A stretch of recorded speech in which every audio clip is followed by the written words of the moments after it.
And we are back. This is Second Base with Bowman and Burks. Welcome back, everybody. It is a very not happy Sunday afternoon for myself. Yeah, Bowman's not too pleased with what happened, what has just transpired. Sports fans. Oh, third base is here, by the way. Everybody say hey to third base. What's up, everybody? He's over here auto-drafting his 18th fantasy draft football team of the season. Most people do that before the season starts. I mean, I don't know as though the day is going to be a good barometer for you on who to pick and who not to. Oh, I mean, Ryan Fitzpatrick threw for like 400 yards and 4 or 5 touchdowns. Yeah, 4 touchdowns. But let's not get off topic. Bowman started the show off by saying that today was a horrible day. And with a 16-8 loss to the Carolina Panthers in Week 1, the Dallas Cowboys now have a worse record than the Cleveland Browns. So Cowboy fans everywhere are pretty upset. And I want to apologize because I'm probably going to be salty for this whole podcast. I'm just telling you. See, he's saying salty. I wanted Dallas to win. Let me just start with that. No, he didn't. He picked against them in the Bowman and Burks pick. I picked against them in the picks because I wanted the points. But as a fan of football, I was like, hey, I still like the Cowboys. They need to win. But so what went into you picking against them? Why don't you lay it out for us? What you just saw on TV is why I did not pick them. That's not true. No, seriously. When you picked them, you had no idea. No, when I picked them, I knew that you had no number one wide receiver. You had no tight end. Your defense and the front seven is pretty good, but the back end's not that great. No kicker. And yeah, I did not have any faith in what they're able to do. Let me break this down for you. I love Dallas Cowboy fans. I know you can feel my pain right now, but I love how we preached all off season about creativity and finding a way to use guys and making things work. And we run 2 jet sweeps with Tavon Austin, and that's the end of it. We just went right back to the same old team. And if you can stop that, you can stop us. Yeah. So that's why I picked Carolina to win on the second base with Bowman and Burks fantasy football team. But while the game was on, I was like, oh, I will hope Dallas wins. But then I realized after I got here, it's like, oh, I picked Dallas to lose and Carolina to win. So in my head, I was like, well, maybe Carolina should win so I can get this point, so I can take the lead in this season. Jason Garrett did everything he could to help you out. Clapping including. I can give you a rundown of the game, okay? This is the first time since 2002 we went an entire first half of the football game without crossing the 50-yard line into the opponent's territory. That's what we did. Yeah. It's the first week of the season. I know a lot of people don't know. The first week doesn't mean anything. Well, let me rephrase this. The first quarter of the season is kind of see where you're at. If you can go 2-2, if this tells us where we're at, we're in trouble. Yeah, but for Dallas right now, I mean, Zeke couldn't get started. Dak looked flustered. The offensive line didn't look all that great. Okay. Dak is an average to below average quarterback with pressure on him. Well, okay? Yeah. So that's pretty obvious. Unless we have a Pro Bowl line in front of him, which we don't have with Frederick out. We just don't. Okay. Dak is going to be disappointing. You saw the game today. I saw the game. It's ridiculous. I mean, pretty much, I can recap the game. Run the ball, no yards. Run the ball, no yards. Try to pass the ball. Dak gets pressured, throws the ball away, or takes a sack because he doesn't feel the pressure coming. Looks disgusted. We punt the ball.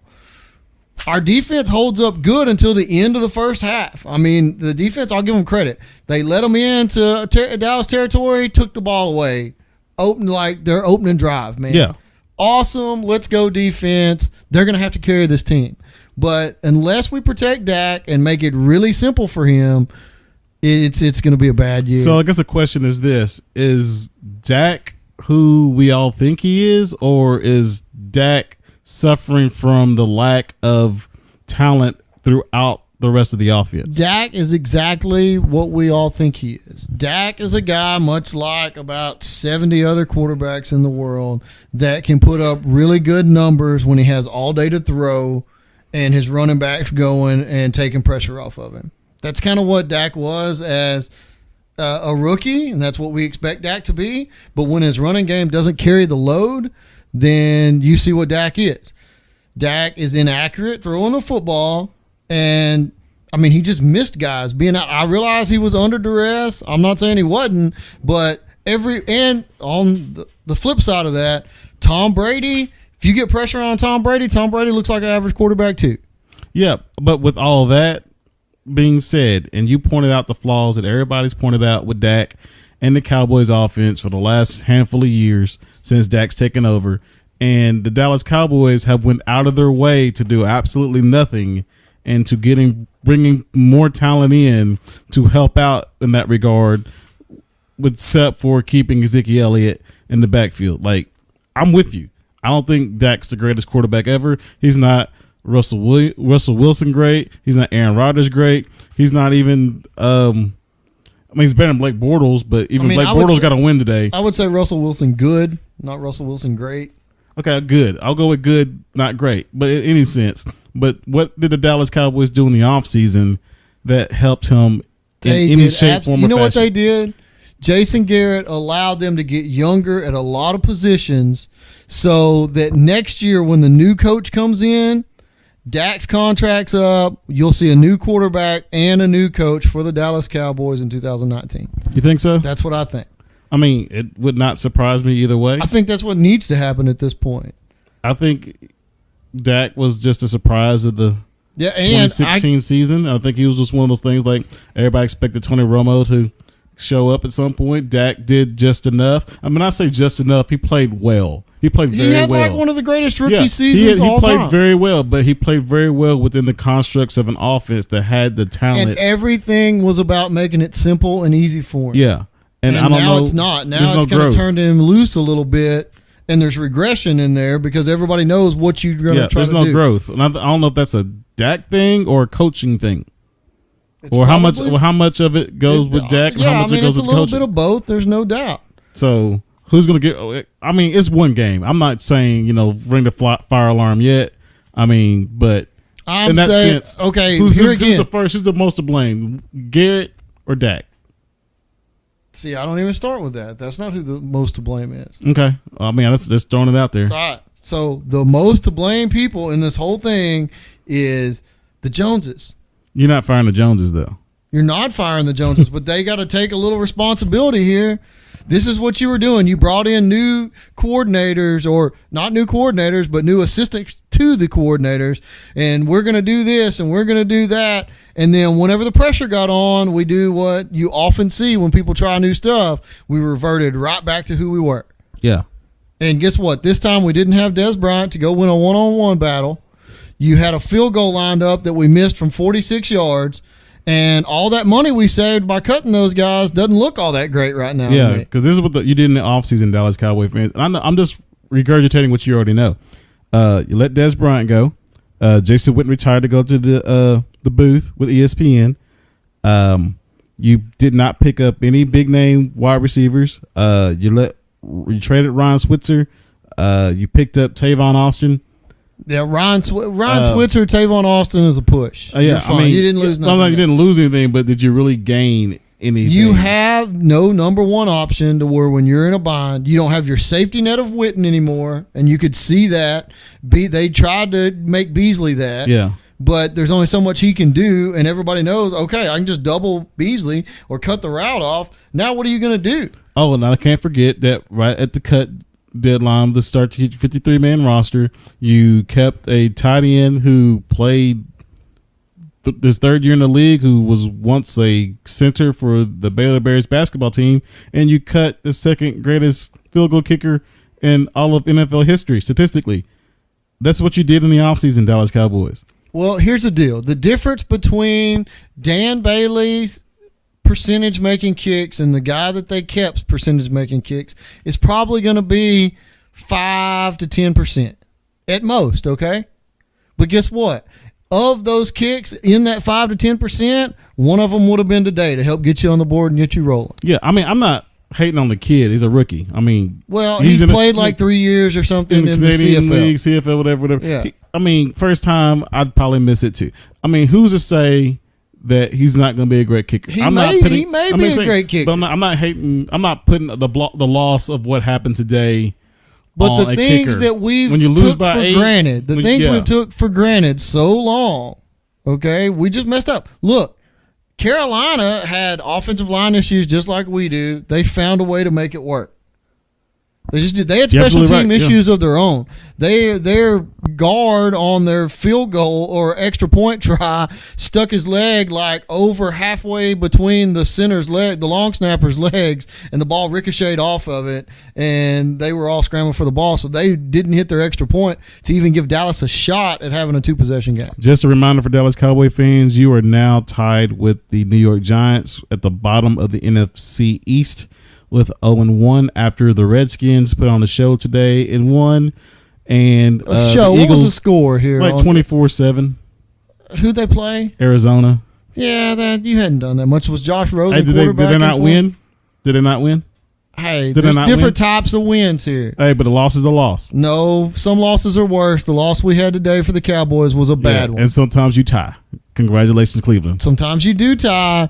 Like you said, Cleveland come this close to getting all the free beer unlocked. Yeah, we talked about that last episode. There again, if their kicker would have made it, they would have had something. Yeah. I mean, again, it's week 1. Don't hit the panic button yet, sports fans. There's 16 games, 8 teams, 16 games, 8 teams are losing, 8 teams are winning. I mean, do we think the Ravens are the greatest team on paper right now? I'm a Dallas Cowboys fan, so all this week really means is that now we're going to go 15-1 instead of 16-0. So there you go. Keep the faith. That's all. Keep the faith. All right. So you got that going on, Dallas fans. Unfortunately, you did not get the win today, but there's always next week. Who do y'all got next week? Let's go ahead and look ahead to next week. The Giants at home. Oh, that should be a good one. It should be a good one. That should be a very good one. I bet there's lots of people getting talked to right now after this football game about how your home opener does not look like this. Yeah, because that's going to be someone's going to be. Defense today was stout. I'm just telling you. Yeah, defense was pretty good. I mean, and the thing about the Dallas Cowboy defense, it's not quite bend but don't break. But again, their front seven is pretty stacked. At one point, I looked at their linebacker. I'm like, hold on, you got Jalen Smith, you got this new rookie Vander Esch, and you got Sean Lee with DeMarcus Lawrence up front. Hey, DeMarcus Lawrence, I'm telling you right now, dude is in. Oh, he's having it's going to be a great year. Yeah, that front seven. That's the biggest thing I took from this game today is DeMarcus Lawrence is going to earn every dollar of that franchise tag. Speaking of franchise tags, can we talk about it? Because I'm sure Third Base has something to say about this because we brought it up. I brought it up to him in the car on the way home from church today. As you all know, the Cleveland Browns tied today in a game that most people would have thought they were going to lose pretty handedly to the Pittsburgh Steelers. Pittsburgh was without one of the best running backs in the game this week because he will not sign a $15 million franchise tag because he wants more guaranteed money in a longer contract. Hey, props to him. That's great. The other guy went off for 135 yards and like 1 or 2 touchdowns. So he's making it real easy for them to let Le'Veon Bell sit at home. Yeah. So Third Base was just brought it up, and Third Base was like, "What did you say? Go ahead. Give us a little input here, Third Base. Come on." All right. So I said that he needs to earn his contract, which him sitting at home's not doing anything for the team, so the team's not going to reward him, even though he's had awesome years and been a really good running back. Okay, he needs to somebody's going to pay him. His point would be, why would I come play for you for 16 games and risk getting hurt on the first one and all I make is that first game check and you cut me? Or on the franchise tag, you're guaranteeing me this year, but I don't have any long-term security. That could be the last money I ever make and my career's over, so pay me. That's why guys hold out, is because all it takes is one play. Yeah, if I was a coach, I wouldn't pay him. If you're the coach, you probably don't have control over your roster. If I was the owner or whoever controls the roster, I wouldn't pay him because... But all good players, there's a risk reward with awesome players, and he is an awesome player. He has a different style, okay? But if you're one of the best at your position, why would you play on a one-year deal in a position that historically doesn't get multiple contracts? So he's looking for one more big payday, and he's probably done, and he knows it. So if he gets that one big payday, he's done. Still wouldn't pay him. I don't care. Well, that's fine. That's why running backs, their salaries were down in the league for a while.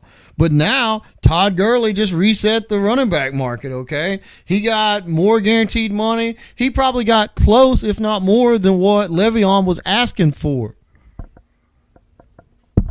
Yeah, with that, just looking up real quick, Todd Gurley got for those who don't know, a 4-year, $60 million deal that includes $45 million in guaranteed money and a signing bonus of $20 million. So he got signed for $60 million, 4 years, $60 million.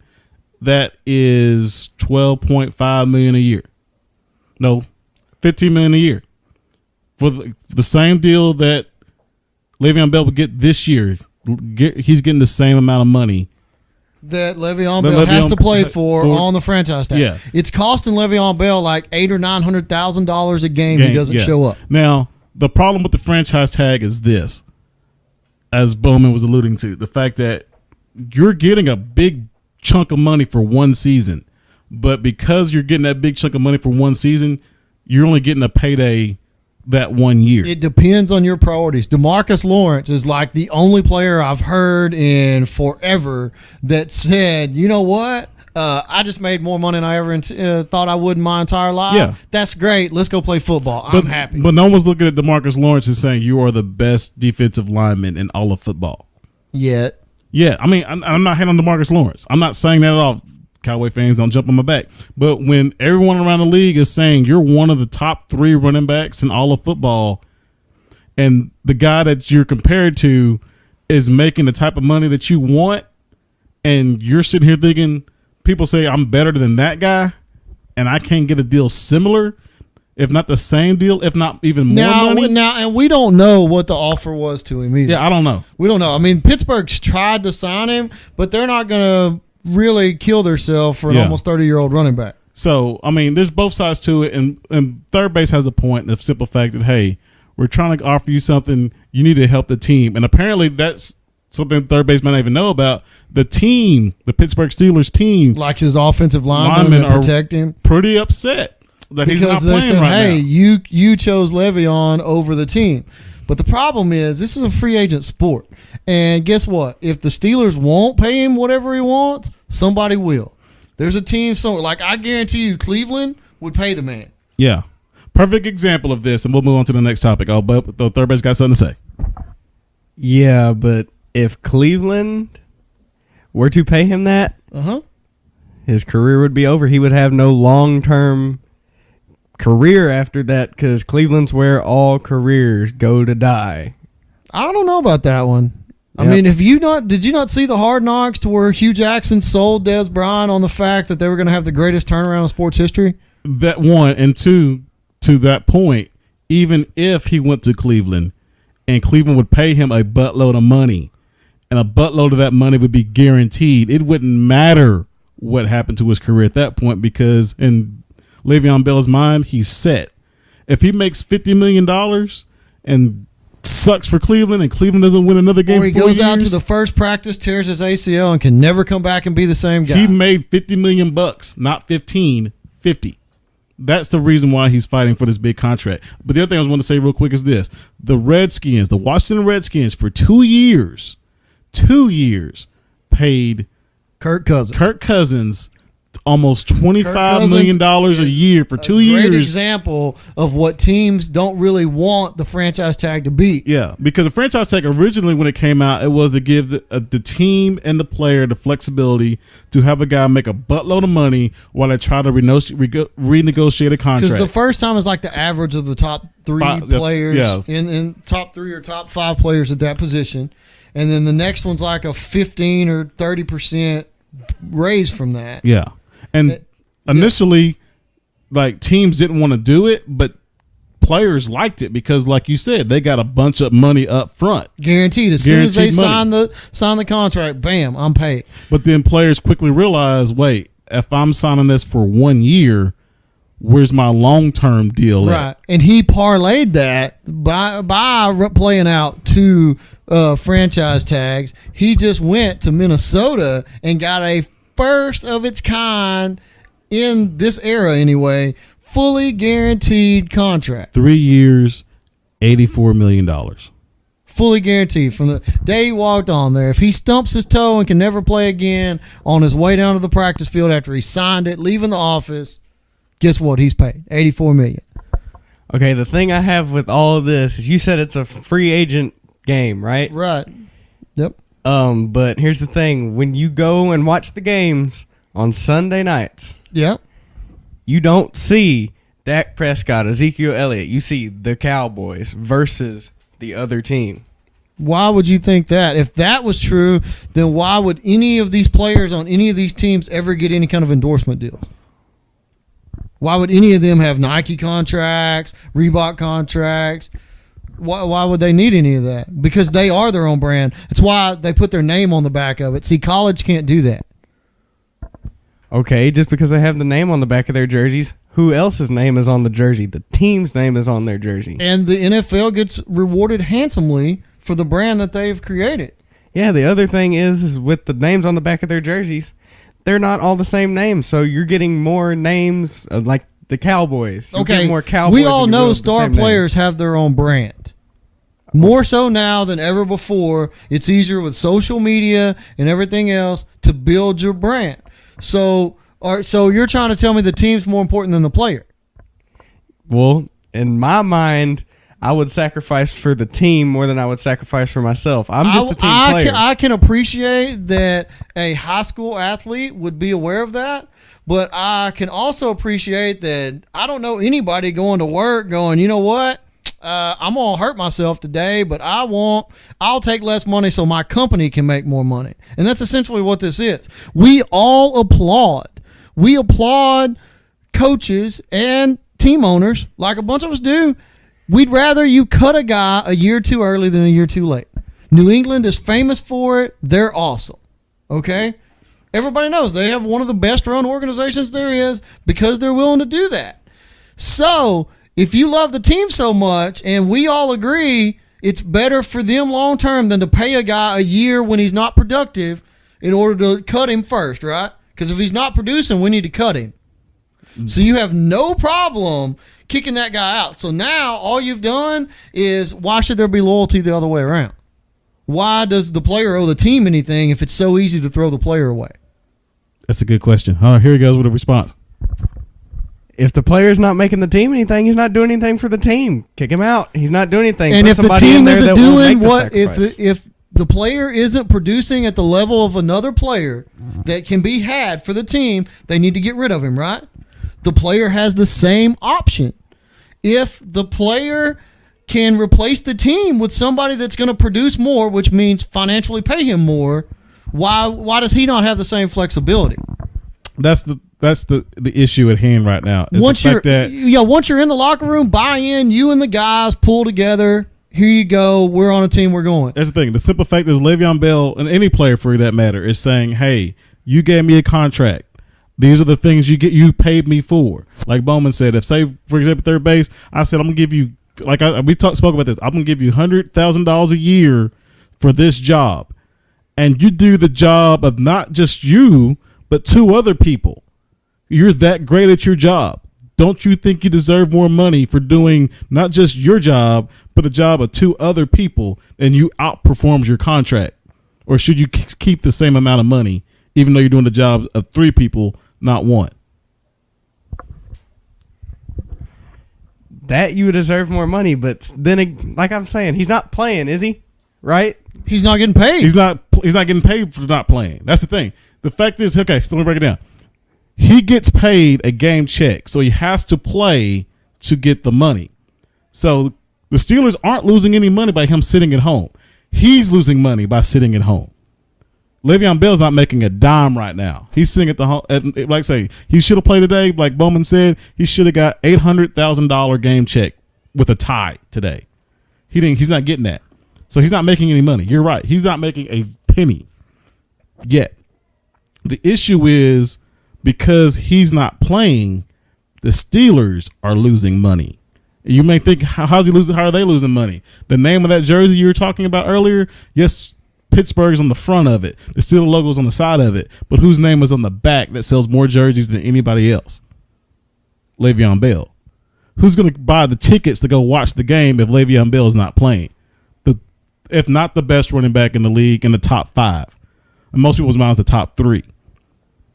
Like I said, it goes both ways in that sense. Now, I mean, a lot of people think that, just like you, the sense that, hey, Le'Veon Bell, you're a millionaire, you got a buttload of money, you shouldn't be a crybaby, get what you get. When the season's over, sit down at the table like a man, sign the paper, get it done. But you need to play right now because my fantasy team wants you. I got to win my office pool. I got $100 right on this, and, Yahoo Sports, shameless plug. I want my money. You need to play. And Le'Veon Bell's like, I got kids to feed. I got a family to feed. You ain't paying me when the season's over. I'm worth as much next year if I don't play as I am this year if I do. So I'm doing everything for you. Why don't you give me my long-term contract? Just something. And these are also guys, especially running backs. You got wide receivers getting the kind of money he wants. You got quarterbacks making way more money than the kind of money he wants. He wants paid as somewhere in between those two. Okay, perfect example. Then I got this topic. Your favorite quarterback is who? Aaron Rodgers. How much is Aaron Rodgers getting paid guaranteed money? He don't know. 100 million, something like that. 100 million guaranteed. You're exactly right. He's on a contract for $134 million with 100 guaranteed. With 100 guaranteed. Who's the better quarterback, Tom Brady or Aaron Rodgers? Depends. It depends. But is he in the top 5? Top 2. He's top 2, so you can say Tom Brady's better, or someone's better than him. Or so, what do you think Tom Brady makes? What do you think Tom Brady makes? Huh? How much do you think Tom Brady makes? Ooh, I'm gonna say just a little over Rodgers with about 120 guaranteed. No, he makes like $12 million a year. Yeah, Tom Brady takes those cuts. Now, so your favorite quarterback that just signed his $100 million deal just screwed his team over. Just so you know. For himself. Yeah. So that's okay. What if Rodgers held out? Would you have the same feeling? No, I would make the same argument. Oh, yes, I'd have the same feeling. I'd make the same argument. He's holding out, not contributing to the team. Don't Cut give him him. the money. You know what? There's 30 other teams that would be happy for them not to pay him, and somebody else. Le'Veon Bell's the same way. There are people lined up to throw money at Le'Veon Bell. Yeah, and that's his point. He's just like, hey, he wants to stay with Pittsburgh. Any player, and here's the thing, the NFL is not guaranteed money. Baseball and basketball are guaranteed money. Like Bowman said, the second you sign a dotted line, unless there's some provision in your contract that says otherwise, once you sign it, it's yours. If you get traded to another team, you still get paid. And that's going to change. Football is going to catch up to it because the way these contracts are starting to be structured, the stars are starting to get a little more power. Yeah. And a little more guaranteed money. And everything's kind of slowly rolling in for him. And Richard Sherman's already come out and said, look, he's the San Francisco's player rep for the Players Association. Yeah, for the Players Association, for their union. There's going to be a lockout because the owners are going to want them to take a pay cut, and they're not going to do it. Yeah. Because with NBA players, marginal NBA players, not even great NBA players, they can sign 3-year, 5-year, $150 million contracts to play basketball, and the best players in all of football can't make even a quarter of that because of the current pay scale and the salary cap. A quarter of the games, yeah, but they generate more revenue because their product is a little less available and supply. And the NFL's response is, the owner's response is, hey, we'll help you out, guys. We'll take out 2 preseason games that you don't play anyway, and we'll add those 2 preseason games into the NFL season, have an 18-game season. And that way we can pay you more. 18 games. Yeah, we'll pay you a little more for doing a lot more. Oh, and by the way, we're still going to have you guys only have 53 dudes on the team under contract.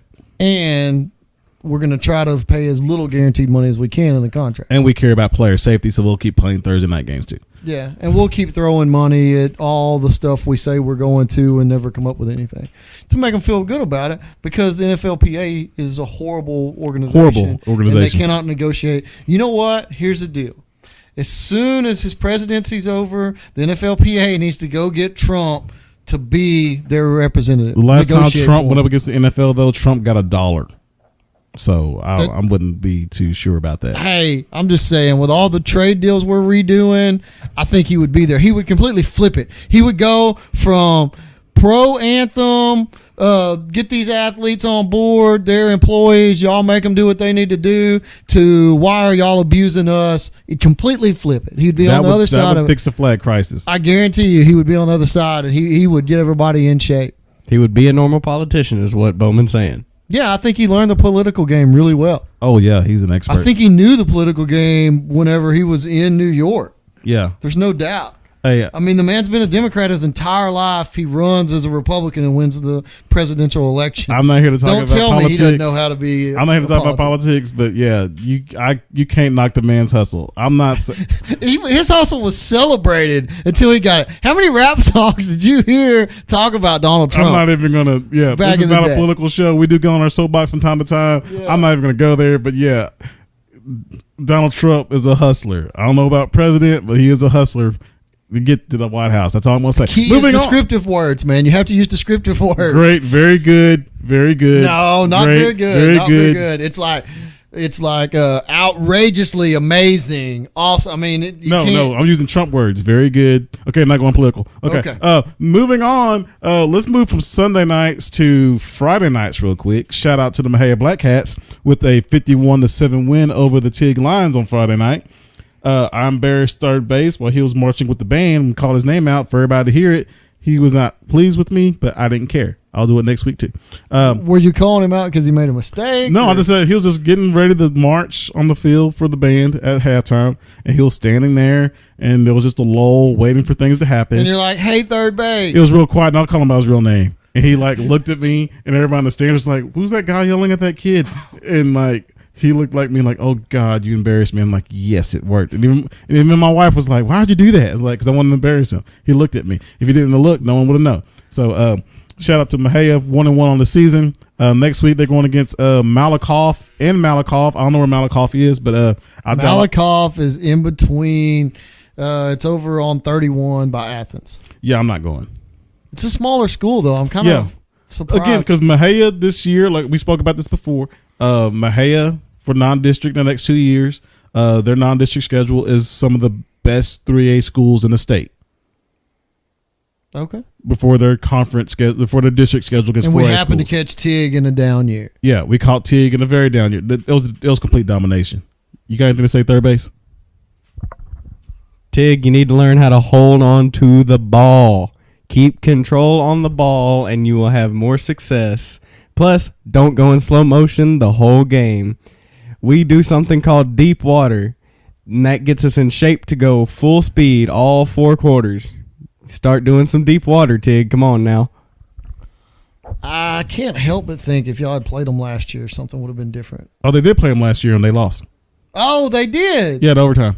Dang. I wonder what they did last year. They ran deep water. Okay, all right. It was an overtime game. But no, they look really good. I mean, I was surprised that, as third base kind of alluded to, that Tig looked as off as they did. I thought it was gonna be a good game. It was gonna be a competitive game. But like I said, when it's 23-0 in halftime, fourth quarter, third quarter, it's 40, 42, 43 zip. I mean, the reason it was 50, it was almost a shutout. Like Tig scored last drive of the game, something like that. We left by then. We got home to hear that they scored a touchdown. But anyway, congrats to Mahey on that. Coach Sandoval and the company. 1-1 on the season. Gonna go against Malakoff next week before they hopefully open at home for homecoming. The field we're still waiting on to get fixed. New turf field. The rain is certainly not helping with the construction process. So we'll see how that goes. And unfortunately, I kind of flipped, live in Mahia, but now work at La Vega High School in Belmead. They lost a nail biter to Argyle, 31-29 Friday night. La Vega was up apparently for the entire game up until the last 2 minutes or so. Argyle scored a late touchdown to take the lead. La Vega had a chance to get the ball back with like 45 seconds left. Couldn't do anything with it. Ended up losing the game. So tough one for the Pirates of La Vega, who are also now at 1-1. Tomorrow's going to be a rough day for the kids at school, I know. Because it stinks to lose the game, I know, one way. But to know that you led up until the last 2 minutes and then to lose it at the end, that's got to be tough. Yeah, I mean, it's one of those things that kind of sticks with you a little bit. But, hey, at least they were in the game. You got to learn how to hold on to it. That's a whole bunch. If we want to go ahead and venture into college football, I was going to transition to that. We're all about football today, everybody. All about it. We really are. My Texas Longhorns did the same thing. They almost gave up a lead. Yeah. Who were they playing again? Tulsa, yeah. They were playing Tulsa, and it felt like they were going to give that game away.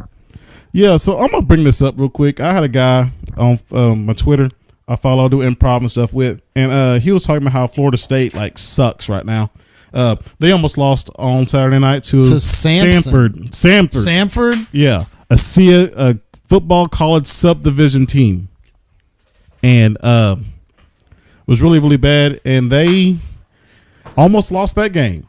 And I saw that. They were down in that game. So, like, there's some, like, perennial overall, in their defense, they did lose their coach. Powers, historic powers in college football that are kind of not doing too well right now. And two of those teams in particular are your Texas Longhorns and my Florida State Seminoles. I don't know what to make of Texas. I brought this up with you Saturday night when we were watching the game. They were up 21-0 Texas, and then they let Tulsa score. They seem like they're dominating the game, and then Tulsa scored once. Okay, 21-7, no big deal. Still third quarter. Texas gets the ball back, 3 and out. Tulsa gets the ball back. Oh, they score again. Okay, it's 14-21. Okay, it's no big deal. Texas still has the lead. Get the ball back. Can't do anything with it. Tulsa scores again. Like, oh crap! What the crap? Like, I don't know, dude. Like, I don't know what's wrong with Texas. I don't know if it's a Todd Herman thing. I don't know if it's a Texas is not as good as they think they are thing. If it's a systematic issue with Texas. I think for the most part, it's a bunch of really talented kids that have been really talented and been able to out-athlete everybody their whole life, and they don't necessarily – they have a tough time getting up for games. The Maryland thing still is killer.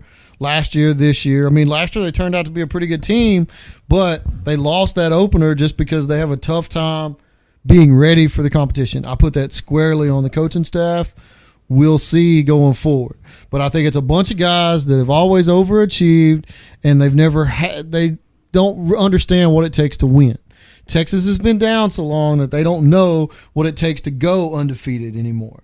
Yeah. And we'll just see if that comes to them or not. And again, I think all of college football is kind of waiting for a Texas to show back up, with Oklahoma doing as well as it's doing, and Ohio State always being in it seems like, and Alabama always seems like it's going to be in there. Texas, the country's waiting for two or three more teams to pop up every year. Notre Dame, one year they suck, the next year they win a big game, and all of a sudden everybody thinks they're back. And in my opinion, Notre Dame's in the same predicament. Like, they're not. Oh, they absolutely are. That's why Texas beat Notre Dame last year, and everybody's like, "Oh, look, they're great." Oh, yeah. Wait, they're not. Again, USC's another team, and they lost this weekend. But guess who Texas is playing Saturday night? It should be a good game. It should be a very good game, but it's going to be a good game because it's close, because they both kind of aren't as good as we think they are, or it's going to be a good game because one of the two was actually going to show what talent looks like when it matches ability and matches coaching, and just shows us what they really are, and is a stepping stone to a great season. Yeah. And one more thing, I'll go back. I can tell you what I think one of Texas's issues is, and we're still kind of coming out of the Charlie Strong era a little bit, but we have some really good quarterbacks on the team, but we went through a quarterback competition and didn't really pick one, so we didn't really have one guy go through a full season and get the confidence of winning the games and doing all that. This year, they chose Ellinger. He's their guy. Let's see by the end of the season, I think you'll see marked improvement at the quarterback position for Texas. Well, I wish I could say the same thing about Florida State with DeAndre Francois. They got a new head coach, Willie Taggart, after Jimbo Fisher jumped ship to go to Texas A&M. Wasn't the hugest of a Jimbo Fisher fan, but he's a very good coach. There's a bunch of Jimbo Fisher fans right down the road from us. Yeah, he got talk about that game a little bit. He got A&M 2 points from beating Clemson, number 3 team in the nation. 2, I think. 2 or 3 in the nation. I did not expect to see that. Texas A&M has been one of those schools with Kevin Sumlin that's kind of been like Texas. Like, you got all this talent on paper. Most of the time, they would get off to a hot start, and they'd win games at the first of the year. Yeah. Kind of opposite of Texas. We'd come out, they'd get out to a hot start, and then it'd fall apart. Yeah. But, I mean, I ain't gonna lie. I didn't watch the end of the game because I was with family at an event. But it really surprised me when I checked the scores at the end of the night. Like, whoa, Clemson almost lost? Not that they won. I mean, usually, like Bowman said, there's a difference between a big win, a close loss, a blowout loss. All wins and all losses are not built the same. And I don't think anybody in College Station's lost Saturday night went, this season's done Yeah, I with. think some of, I mean, they were a 2-point conversion away from tying that ball game. I think there's plenty of A&M fans, like Bowman said, down the street in College Station, really, really looking forward to what.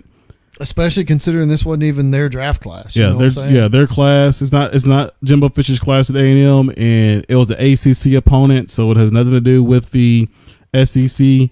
I think they got a really good. I mean, they got smacked in the mouth, and they swung right back at a very, very, very good, talented Clemson team who was in a college playoff last year, and the year before that won a national championship. So, I mean, I don't think anybody at A&M is really upset with that right now. I don't either. I think they're excited. They should be. I mean, all they got to do is go win the SEC, and they can probably play Clemson again. Now, going back to the Florida State aspect of this, with Jimbo Fisher, that's one end of the spectrum. The other end of the spectrum is Florida State, and Florida State was bad last year. Now, granted, part of that was because their quarterback got hurt in the opening game against Alabama, but even with that, the offensive line stinks. Francois's having a rough go right now. Defense can't stop anybody. And this is like the coaching staff has no clue what they're doing whatsoever. I mean, the fact that they got embarrassed by Virginia Tech on national TV to start the season and then was pretty much dominated for like 55 minutes of a 60-minute football game Saturday. I don't know what Florida State's going to do. And I've been loving Florida State since I was a kid with Warwick Dunn and Charlie Ward and all those guys. I mean, it's crazy to think that they may be the worst team in Florida right now. And that's with Florida losing to Kentucky this weekend too. I don't know. I mean, college football is so weird. That was a crazy upset too. Did you hear about the running back kid? I don't know his name, but you hear about that? I didn't. Apparently, I saw it on Twitter today. When I'm bringing it, I'm scrolling through Twitter right now, and if I see it, I'll call his name out and stuff. Apparently, the loss, for those who don't know, Florida had a 31 game win streak against the University of Kentucky. And which I'm sure most schools have a similar win streak. Yeah, well, no one picked Kentucky to win this weekend except I think Herb Street on College Game Day. Really? Yeah, I think Kirby. Most of the time, don't like him, but that was a good pick if he picked it. I don't remember I think he might have picked Florida to win, but I think I'll have to remember. If you watch College Game Day, you know the answer. But everybody picked Florida in the blowout, and Herb Street was like, I don't remember if he picked Florida or if he picked Kentucky, but he was saying, hey, the last 2 times Kentucky has played Florida, it's been close games. And if Kentucky would have, held on to the end, they could have won one of those 2 games. Don't sleep on Kentucky. Now, again, I don't think he picked Kentucky to win, but he was like, don't sleep on them because they're pretty good. Well, anyway, they lost. Florida lost.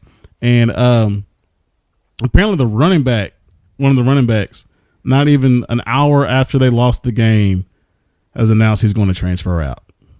Really? Yeah. Apparently he was so embarrassed with the loss that he just decided, I can't play here. That's crazy. So, I mean, as bad as Florida State looks and as bad as how does Florida get that low? You know what I'm saying? Yeah. But, hey, we'll see what happens. He may run. It may be a bunch of kids there that aren't buying in. And if the program doesn't buy into what the coach is selling, it's never going to happen. It doesn't matter how talented or untalented. Oh, real quick, looking here at Twitter, someone's got this going on a GIF, however you want to say it. Khalil Mack, defensive lineman for the Chicago Bears, who got traded from the LA Raiders because he wasn't getting guaranteed money, was just triple teamed and still got the strip sack on Aaron Rodgers. Yeah. So check this out, third base. He is Look a at beast. it. Look, watch. Look at it. Come on, quit playing on your phone. Look at it. Sub-millennial. Look at here. it. Oh, That's yeah. Khalil Get you Mack. some of that. And Khalil Mack scores the Can't same do nothing. thing, kind of like Le'Veon Bam. Bell. Like See you later. He wasn't going to play this year for the Raiders because he wasn't getting his money. So they traded him, and Gruden wanted to spend that money on offense. Yeah, and look at that. 3 dudes just took, and he's playing them twice a year. Aaron Rodgers got paid $100 million, and guess what, Bowman, like he said, because he got paid $100 million, he can't get offensive line help. So guess what? Khalil Mack's going to be on his bumper twice a year for the next 8 years. I wonder if they had the whale blocking Khalil Mack. The whale. Who's the whale? Brian Beluga. That's one of the Packers guards. Okay, probably not because he was probably outside. But I don't know. We'll see. If he would have had the whale, he Well, couldn't get around or They over the didn't have- whale. They didn't have anybody blocking him. Okay, they had some people standing in They had front of him. 3 people. They had people standing in front of him. Nobody was blocking him. He trucked him, went right on through. It's okay, man. Okay, it's hard to truck the whale. But here's it isn't that hard. Which He side wasn't was there. he? Which side was he coming in? How do you know? I have no clue. You But better you just look. said he wasn't there. You said he was on the outside. Tell me how you know one guy on the line's name, and you want to come in here and talk about how if he'd have been there, he wouldn't have got him. I mean, the guys playing on the other side from Green Bay are pretty good too. They're in the NFL. I'm just saying. Okay. Who's their center? No clue. Okay, I'm gonna look that up. I'm just saying. Okay, research department back. Darius Lemons from Florida announced that he's leaving the program after they lose to Kentucky. Here's a note that he wrote on Twitter. I'd like to announce that I am transferring from the University of Florida. I'm going to miss some of the boys I've been playing with for the past 2 years I've been here. I feel I've learned a lot from the previous coaches that were here. It's a typo. I want to find a school I can help to my best ability and actually use my talent that God has blessed me with. Thank you. Farewell. Aside from all the grammatical errors in that statement, again, you lose to Kentucky and your players want to leave your program. So Sounds like he wanted to leave before. probably did. He's trying to take shots at the coaching staff that probably didn't recruit him and didn't necessarily appreciate his attitude when they got there. Oh, real quick, back to college football real fast. Did you see the turnover chain that Alabama's got? I mean, not Alabama. Miami's got this year? No, but I saw Alabama get their butt stomped by LSU in the first game. Well, Miami got their butt stomped. Yeah. But, yeah, the new turnover chain. I don't like it. I know you're probably like, what? You got to see it. It's the Kane logo with diamonds and stuff. It's like the old like the junkyard bird. dog. The bird is the old bird logo that they have, Uh-huh. and it's all got it's all glittered up. Hey, and stuff. I'm fine with a turnover chain. No, I like last the year's idea. turnover chain. It's great, but my deal is you come out and you got run by LSU this year in AT&T Stadium last week. I don't know what they did last night. What they do yesterday? Oh, Miami? Yeah, They won. they won. Yeah. Over nobody. Let me see. Let me figure it out. Let me look it up. Miami Hurricanes. Here we go. I'm sure it was over nobody. They beat Savannah State 77-0. Savannah State. Woo! They were passing the turnover chain around on Savannah State. Oh, speaking of Florida State being really, really bad, I keep going to Florida teams. So, as you know, like we said, Miami last year broke out the turnover chain. Real nice. It was the big U, and when a guy on defense got a turnover, they got to wear the chain until somebody else on the defense got a turnover, and they just passed the chain around. Really cool. This year they re-upped it, got one with diamonds and stuff on it. I don't like it because it's not the big U. It's just the logo of the Miami Hurricane football program. Anyway, guess what Florida State did? What'd they do? They make a big arrow? No. They have a backpack. A backpack? They have a backpack. Okay, that's why they're losing. We're going to go ahead and conclude the podcast right there. Yeah, right there, yeah. Florida State, I don't know, maybe. Hey, ACC is going to be a down year. I'm just going to say it. Yeah. Sorry, Florida State Seminole fans. I don't know what to say. It's going to be okay. Maybe their coaching savior is coming next year, and it's Jason Garrett after he gets fired from the Cowboys. Hey, clap it up. Clap it up. Clap it up. He will always encourage you no matter what. Real quick, I hope you guys enjoyed the new intro for Second Base with Bowman and Burks because Y'all Bowman. welcome for that. I created that for my kids. Yeah, it's awesome. We're going to run that continuously. Also, brand new announcement due to third base coming up with an awesome idea and something I should have thought of a long time ago. We are going to add YouTube to our growing empire. So if you don't catch the podcast on iTunes or Podomatic or wherever you listen to podcasts, you can now find this podcast and future podcasts on the Second Base with Bowman and Burks YouTube page. I'm going to have to go find a dictionary because I think empire has a different definition than what I thought it did. Hey, you know what? We're going to make up huge words, and get this thing done. So, one last thing, because I have to say it. Congratulations, because we're just down the street from Waco. Congratulations to Waco University Trojans. Did you hear what happened this weekend? No. Waco University. Let me back up a little bit. Last week, first week of the high school football season, a team, I believe in the Dallas area, won a football game. Not a big deal, except for the fact they had lost 77 previous football games in a row. Wow. So they broke the longest losing streak in the state of Texas in high school football. So when they broke that streak, guess who moved up from 2 to 1? Waco University, who was sitting at a 46 game losing streak before they played Waco High last Friday, and they lost that game. So they had a 47 game losing streak, which means, sports fans, they did not win a game in over 4 years. The seniors on the team had never won a high school football game. Had never been in high school. Had never been in high school and won a high school football game until Friday. Who'd they beat? Let me look it up. The University Trojans blew out, I believe, shut out a team 37-0. Hold on now. Let's just for clarification here. What category is University? I think they're 5A. So they're 5A. Okay. Oh, here we go. They beat the Travis High School Rebels 37-0 and got their first win. And what is Travis classified as? You know what? It doesn't matter. It matters. It doesn't matter.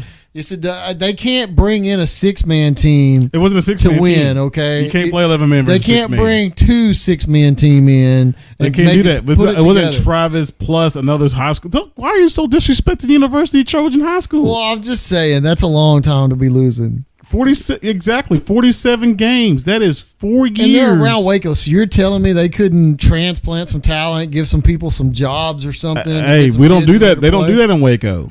They don't do that in Waco. They don't? No, they go to Midway. They don't have to transfer. Oh, okay. All right. They just go to the better school. Let's go to Midway. But again, I don't know why Bowman's hating on your University Trojans. I got your back. I'm not hating on the University Trojans. So again, the University Trojans got more wins than the Dallas Cowboys right now. So I don't know why he's hating. But like he said, thank y'all for listening. Be sure to find us on Podomatic, iTunes, and on YouTube. Third Base, you got anything else to say? No, I think I'm all right. Okay, we're still working with Third Base on shaking his head on the podcast. Yeah, here's another microphone's don't pick up. Yeah, he's like, Yep. Well, Bowman, you can go ahead and send us off, and we'll see you guys next time. Hopefully, next week we'll have a brand new episode, and the Cowboys will have won a game. Second Best with Bowman and Burks. We're out. Here we go, here we go. Second base, second base, second base, second base,